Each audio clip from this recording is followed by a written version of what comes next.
जय माता की। जय गुरुदेव। मित्रों, आज हम आपको बताएंगे कि अपने गुरुदेव की बात या जिन्होंने गुरु बना रखे हैं बहुत गौर से सुनना चाहिए और उस बात को सुनकर अपने जीवन में उसे ध्यान रखते हुए कार्य करना चाहिए, जिससे आपको लाभ प्राप्त हो। इसके लिए हम आज यहाँ आपको एक छोटी सी कहानी सुना रहे हैं। उसके द्वारा आपको पता लग जाएगा कि गुरु की बात क्यों मानना चाहिए। मित्रों, होता यह है कि एक बार की बात है, एक सेठ बस से उतरे। उनके पास कुछ सामान था। आसपास नज़र दौड़ाई तो उन्हें एक मजदूर दिखाई दिया। सेठ ने आवाज़ देकर उसे बुलाकर कहा कि उस स्थान तक सामान को ले जाने के लिए कितने पैसे लोगे। आपकी मर्जी, जो हो दे देना, लेकिन मेरी एक शर्त है। जब मैं सामान लेकर चलूं तो रास्ते में या तो मेरी सुनना या आप सुनाना। सेठ ने डांट कर उसे भगा दिया और किसी अन्य मजदूर को देखने लगे। लेकिन आज वैसा ही हुआ जैसे राम को बन जाने के समय गंगा के किनारे केवल एक ही नाव मिली थी। मजबूर होकर उन्होंने उसी नाव में यात्रा की। फिर इस कारण से सेठ जी को भी ऐसा ही लगा कि अब यहाँ कोई दूसरा मजदूर नहीं है। इसलिए उन्होंने उसी मजदूर को बुलाया और मजदूर दौड़कर आया। बोला, मेरी शर्त आपको मंजूर है। सेठ ने स्वार्थ के कारण हाँ कर दी। सेठ का मकान लगभग 500 मीटर की दूरी पर था। मजदूर सामान उठाकर सेठ के साथ चल दिया और बोला, सेठ जी, आप कुछ सुनाओगे या मैं सुनाऊं? सेठ ने कह दिया कि तू ही सुना। मजदूर ने खुश होकर कहा, जो कुछ मैं बोलूं उसे ध्यान से सुनना। यह कहते हुए मजदूर पूरे रास्ते बोलता गया और दोनों मकान तक पहुंच गए। मजदूर ने बरामदे में सामान रख दिया। सेठ ने जो पैसे दिए ले लिए और सेठ से बोला, सेठ जी, मेरी बात आपने ध्यान से सुनी या नहीं? सेठ ने कहा, मैंने तेरी बात नहीं सुनी, मुझे तो अपना काम निकालना था। मजदूर बोला, सेठ जी, आपने जीवन की बहुत बड़ी गलती कर दी। कल ठीक 7 बजे आपकी मौत होने वाली है।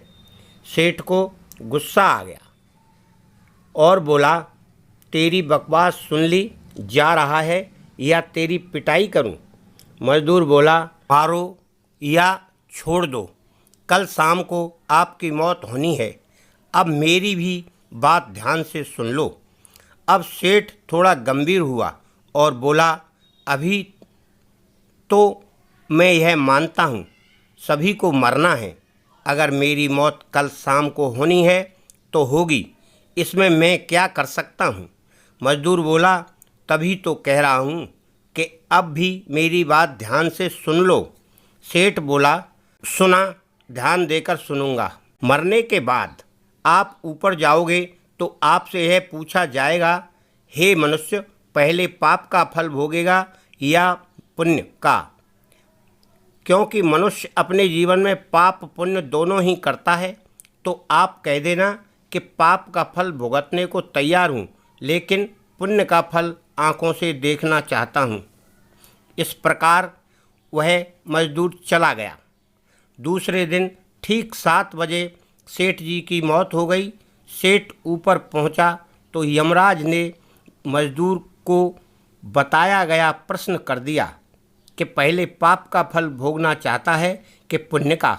सेठ ने कहा, पाप का फल भुगतने को तैयार हूँ, लेकिन जो जीवन में मैंने पुण्य किया है उसका फल आँखों से देखना चाहता हूँ। यमराज बोले, हमारे यहाँ ऐसी कोई व्यवस्था नहीं है, यहाँ तो दोनों के फल भुगतवाए जाते हैं।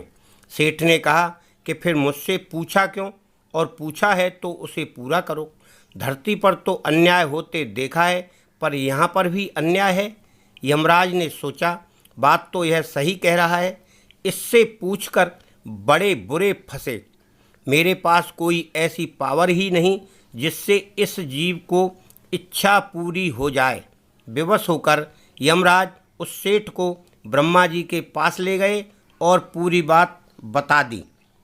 फिर ब्रह्मा जी ने अपनी पोथी निकालकर सारे पन्ने उलट डाले, लेकिन उनको कानून की कोई ऐसी धारा उपधारा नहीं मिली जिससे जीव की इच्छा पूरी हो सके। ब्रह्मा भी विवश होकर यमराज और सेठ को साथ लेकर भगवान के पास पहुँचे। समस्या बताई। भगवान ने यमराज और ब्रह्मा से कहा, जाइए अपना अपना काम देखिए। दोनों चले गए।